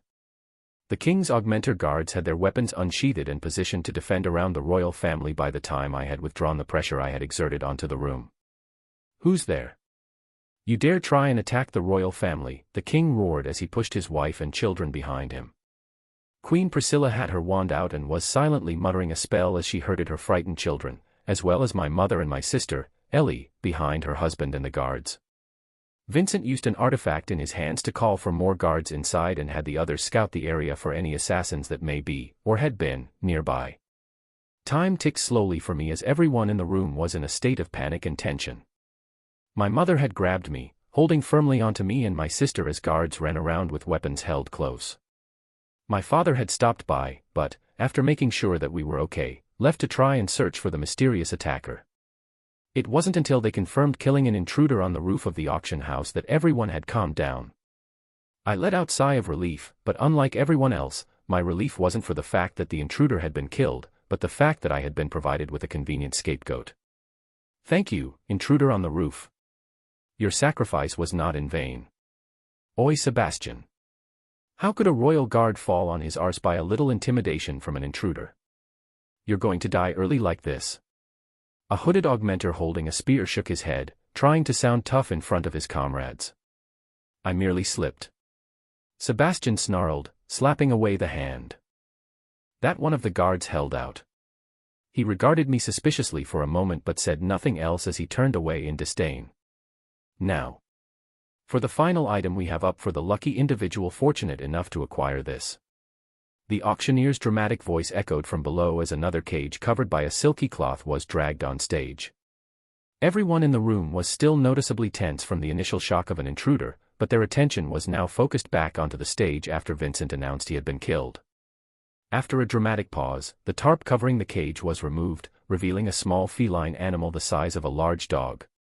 The auctioneer bellowed at that exact moment, "An infant world lion." For those who are ignorant of this magnificent mana beast, an adult world lion has the capability to at least become a B-class mana beast. I dare say that if taken care of well, this infant world lion could even become an A-class mana beast. Do you know what this means? Taking care of and treasuring this fine beast will allow its master to become a legendary beast tamer. The audience below us erupted into a frenzy as hands shot into the air, bidding without even waiting for the auctioneer. To my surprise, King Glader smacked the glass with his hand as his eyes stayed glued to the mana beast. Having never traversed to the beast glades, I was intrigued by Cub as well. Sebastian walked over to the edge of the room as well to get a better view of the mana beast currently on display. However, he merely let out a dissatisfied snort before walking back, getting another greedy eyeful of Sylvie. I normally wouldn't have minded someone becoming jealous of the fact that I had a bond, but it was obvious that Sebastian had intentions to try and take my bond away from me. Needless to say, my patience with his borderline perverted leering was growing increasingly thin. Now. I won't be able to start the bidding until everyone gets settled. The auctioneer shook his fingers with a satisfied grin plastered on his face as he waited for the crowd to sedate. As the bidders all reluctantly settled, the auctioneer finally announced the starting bid. "We will start at 100 gold. Back in Ashbur, 10 silver coins were more than enough to feed a family of 4 for a year. Of course, there were obviously luxury foods that totaled astronomical amounts, but simply by going off of that standard, 100 silver coins, which amounted to a single gold coin, would be more than enough to feed a family of 4 for 10 years. Growing up in the humble outpost of a town, I had never realized how much money was truly spent by the affluent class. Immediately, the price for the world lion soared. Soon, it passed 400 gold and the bidders had no intention of stopping. 500 gold. 550. 600. 700. 1,000 gold coins, the king bellowed into a voice-amplifying artifact. Simply by hearing their king's voice, the crowd's incessant bidding stopped. It was obvious that, while there were plenty who could afford to bid higher, they were more debating on whether it was worth bidding against their own king. It didn't seem fair once the king stepped in, but he at least had the decency to put up a high enough price. After the auctioneer counted off, the price was eventually settled at 1,000 gold coins or 1 white gold tablet, something I'd only seen in books and pictures. Vincent walked up to the king with his hand held out. "Seems like no one wants to bid against you, King Glader," he congratulated. 1 white gold tablet shouldn't be too unfair, Right, the king joked as he peered back down onto the stage, obviously excited. Thank you for the consideration, Vincent chuckled in defeat. What are your plans with the new royal pet? Will you use it for yourself, or perhaps give it to your son? While tempting it is for me to acquire a bond, I'm thinking of giving it to Curtis, he said casually. Of course, that all depends on how he does, he finished, patting his son's head. Dad. Prince Curtis, whose face had visibly brightened at his father's first remark, stuttered out in worry. Queen Priscilla, adding fuel to the fire, added, Curtis, I remember you've been slacking off on your sword lessons. Ah. Mom. That was supposed to be a secret. The fierce-looking prince tugged on his mother's sleeve as his eyes switched between his mother and father. Mama, can I have a pet? Ellie asked. Haha. I don't know. Mana beasts only want to be pets for nice ladies, my mom teased. Ellie is nice. Right, brother. She pulled on my sleeve, sending me out to battle on her behalf. Who knows? Shooting her an evil smile, I placed Sylvie on my sister's lap before she started crying. The 10th anniversary event ended without any further commotion besides the one that I caused, and the guards escorted all of us back downstairs. Upon reaching the storage room behind the stage, Vincent handed me a package wrapped in a black cloth. The items that the king purchased were being hauled to the carriage by some of the workers. Thank you. I accepted it graciously. For everything you and your family has done for us, this is hardly enough, Vincent replied. Arthur, we have some swords in the back if you want to take a look while you're here. They might not be anything special, but I'm sure you'll be able to find a solid sword to last you until your body finishes growing. Oh. Are you planning on taking lessons with the sword? The king inquired, putting a hand on his son's shoulder. My boy has just started learning as well. Maybe you two can spar one day. Swords are merely a hobby for me, Your Majesty. I would never hope to amount to the same level as your son, I replied, turning back to redeem Vincent's offer. Your Majesty, Prince Curtis would only become infected with bad habits if he began sparring with mere commoners, Sebastian's hissy voice rang. As I turned back to retort, my father and the twin horns came into view. Ah, you guys are here. How did you enjoy the auction? My father exclaimed, picking up Ellie after showing his respects to the king and queen. My father pulled Vincent aside as he and the twin horns began debriefing about the event. Your Majesty. If I may have a word with you, I heard Sebastian say as he leaned closely to the king's ear. After a few moments, King Glader shot his royal guard an irritated glance, but let out a sigh. As the two walked towards me, it was obvious what they had just discussed by the way Sebastian wasn't even looking at me, but instead, at my bond. However, instead of talking to me, the king called upon my father.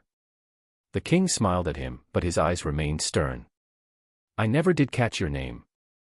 You must be this young boy's father, correct? He affirmed rather than asked. My name is Reynolds Lewin, and yes, that is the case.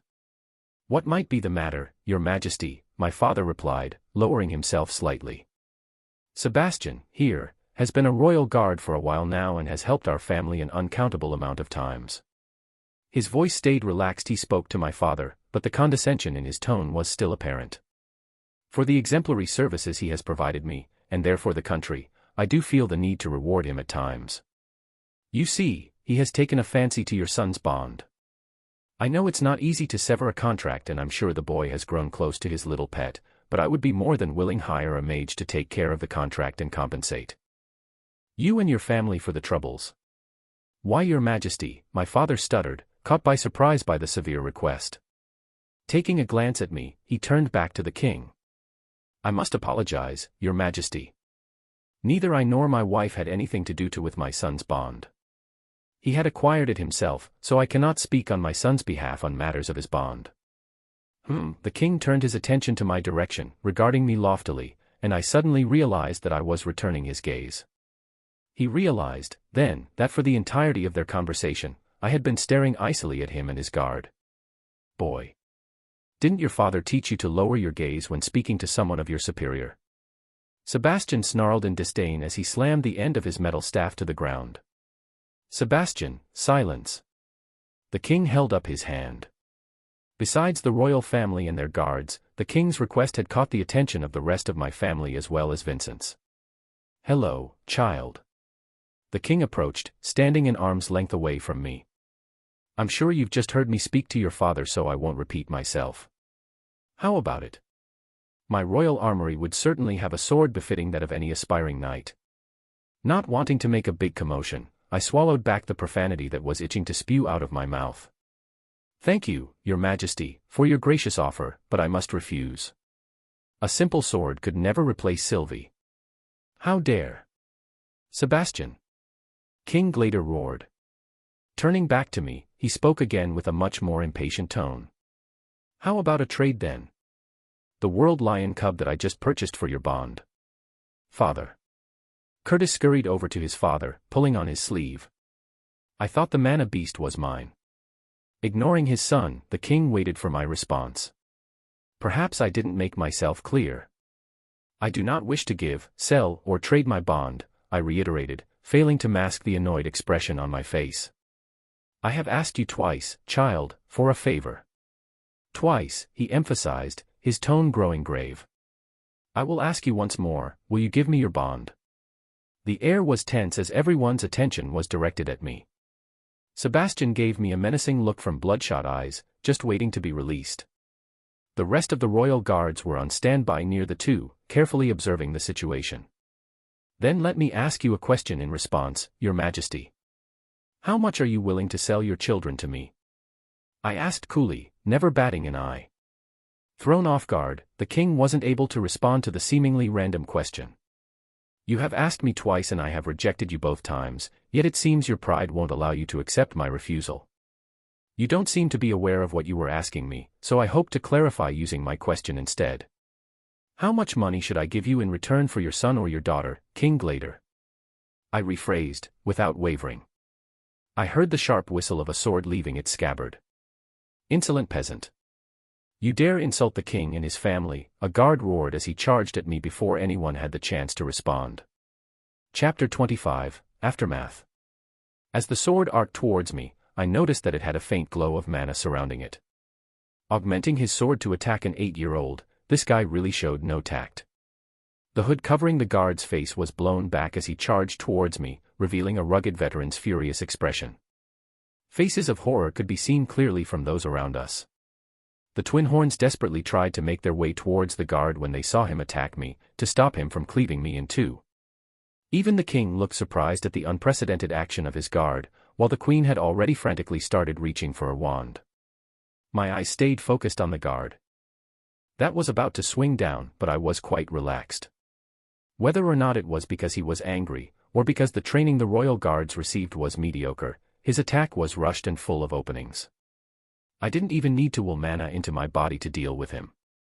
I took a step forward with my right foot as his sword swung down towards me, then reached up and grabbed the space on the grip of his sword between the crossguard and his hand. I proceeded to pivot on my right foot, using the momentum of his swing, while my body was parallel to the guard's.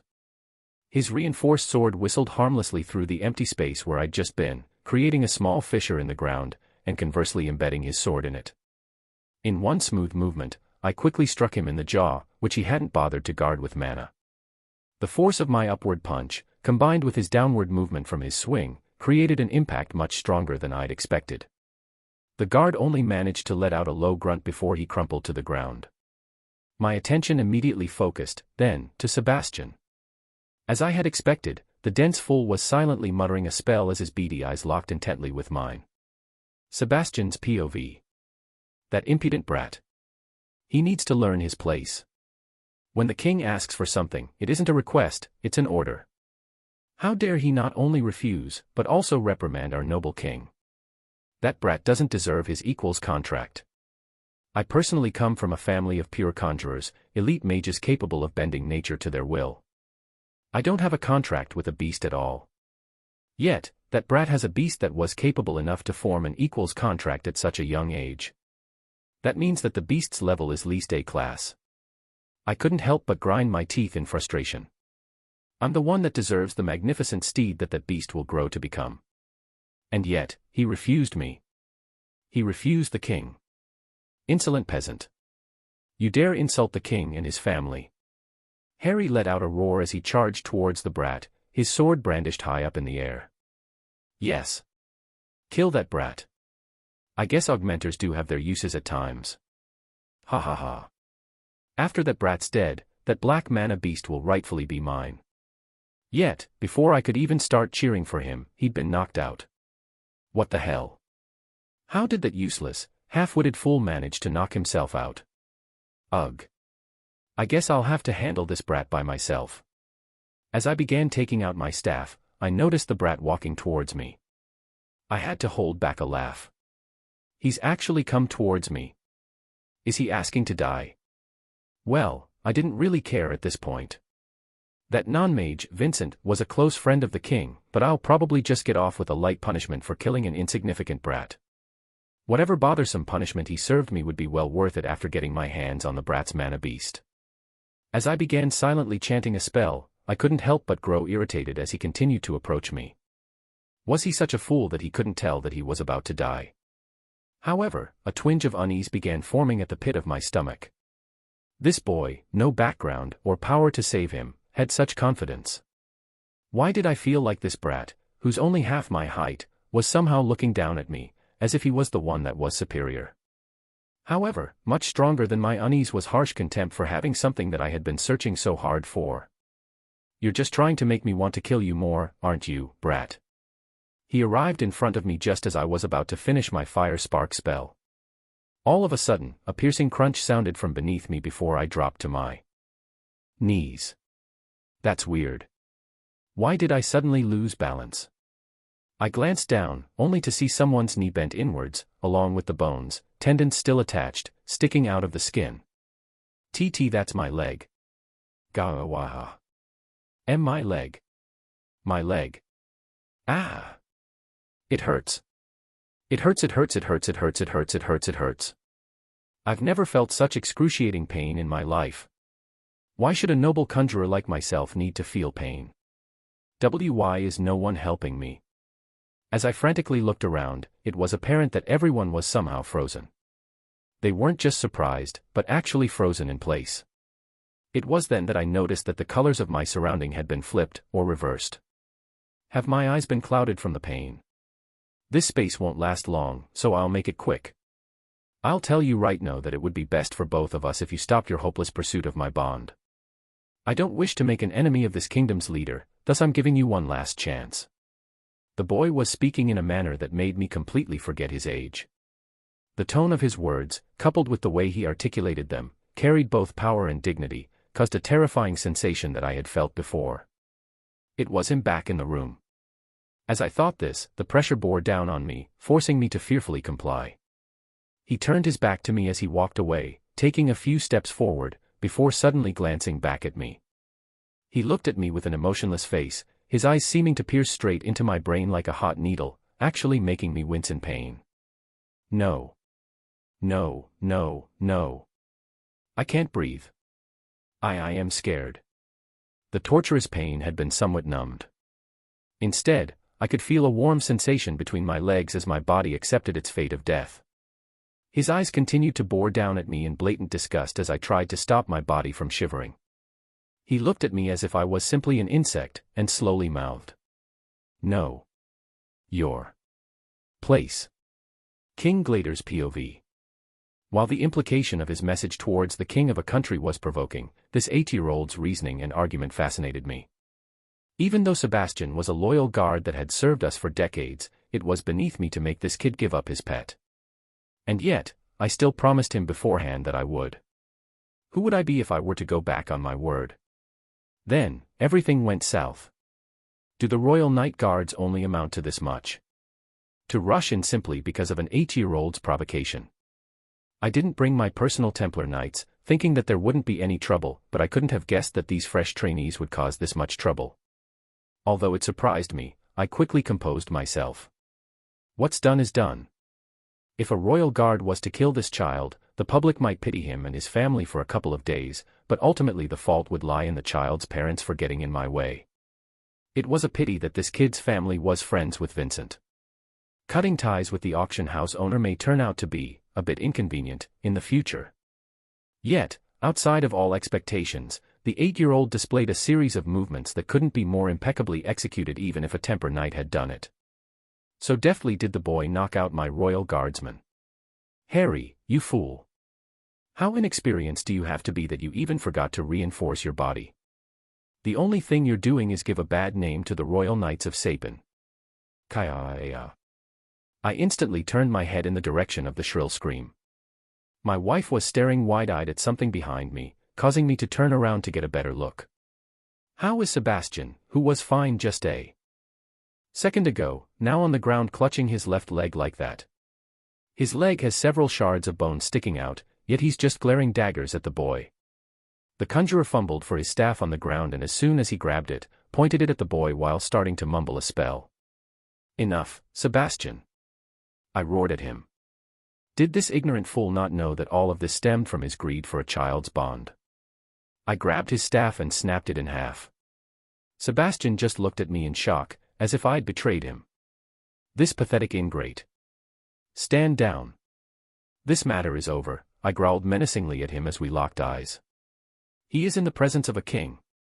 No matter how much he has gotten used to it, it's best that I remind him that I can end his life on a whim. As soon as I finished this thought, the boy fainted. His family and, what I can only assume were his friends, immediately rushed towards him. I sighed. Settling this incident will be rather tiring. I could see that the boy's family and friends were struggling not to lash out at me. How wise of them to know their place in front of their king. Thinking about the trouble this had caused, and what it will take to deal with it, I let out a deep breath. I imagine that boy needs to be treated. Please excuse yourselves so that we can settle this matter another time, I announced as I guided my wife and children outside, leaving the two pathetic clowns that I'd been foolish enough to once call royal knights to be picked up by his teammates. Gah. My head. I pried open my eyes, curious as to where I was, but everything was blurry. As my vision slowly cleared, I carefully turned my head to the right and to the left. It was my room. Q. Sylvie woke up almost immediately and began licking my face. You're awake. You're awake, she chirped, her tail wagging fiercely. Oh, you're finally awake. My mom had her head in her arms as she leaned on my bed. The doctor said that you probably fell unconscious from shock, and that you'd wake up soon. However, I didn't think soon would be 8 hours. She ran her fingers gently through my hair, giving me a soft smile. It was evident from her red eyes that she'd been crying for a while. A bitter taste filled my mouth in regret from making her worry again. What happened after I passed out? I willed myself to sit up, placing the excited Sylvie on my lap. We all left shortly after you fell unconscious. No one was in their right state of mind, thus the king excused himself first. Your father is downstairs with the king's representative. They're in the living room discussing what happened. Her eyes quivered in worry. I simply nodded in response and got out of bed. My body still felt heavy from using the first phase of Sylvia's draconic will, so I limped slowly downstairs with Mother after she checked in on Ellie, who was asleep in her room. As we made our way downstairs, I could hear my father, along with an elderly man's hoarse voice. Upon seeing me, the representative suddenly stood up, giving me a slight bow, a bit of a relieved look on his weathered face. My father's back was facing me, so he only turned to look when he saw the old man start to get up. My son. You're awake. He hurled himself over the couch and wrapped me in a bear hug, his hand cupping the back of my head. Yeah, Dad, I'm fine. What are you guys talking about? This representative came by with a few gold coins as a token of apology from the king. For the small incident, my father answered through clenched teeth. The royal king has also ordered me to inform the Lewin family that both guards that attacked Arthur Lewin have been stripped of nobility, the representative added, his voice cracking. For almost killing my son, the king just gave them a slap on the wrist, and then waved them goodbye. My father couldn't help but be livid from the frustration. Father, it's all right. Look, I wasn't hurt. Let's just end this matter. I squeezed my father's hand, giving him a reassuring look. The king seemed like a decent enough character, but in times like this, I guess his priorities lie elsewhere. The representative just looked at us matter-of-factly, as if it was a given that whatever the king had done was the right thing. Letting out a sigh, I took a seat. I'm too tired for this crap. Casting aside the issue, I asked about Sebastian, in case he'd said anything. What happened to that conjurer? The one who had his knee broken. The representative just shook his head a little. We don't know. Our experts hypothesized that it was due to the mana that the knight attacked you with ricocheting and hitting his knee. I just shrugged at this. Looks like the matter was settled more easily than I had expected. After the elderly representative left, mainly because my father had grown impatient with his attitude, he turned around and gave me a grin. Good job knocking out that augmenter. That's my son. He put his fist out in front of him, which I promptly pounded with my own fist, smiling.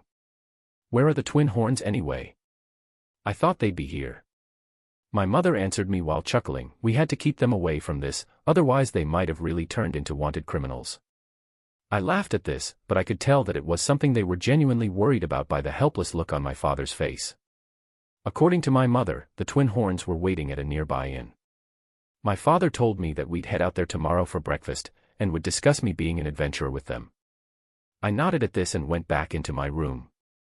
My birthday was in less than 2 weeks. I'd finally be able to make my first mark here in this world. As I sunk back down in my bed, I stared at the palms of my hands, idly thinking about the events from earlier.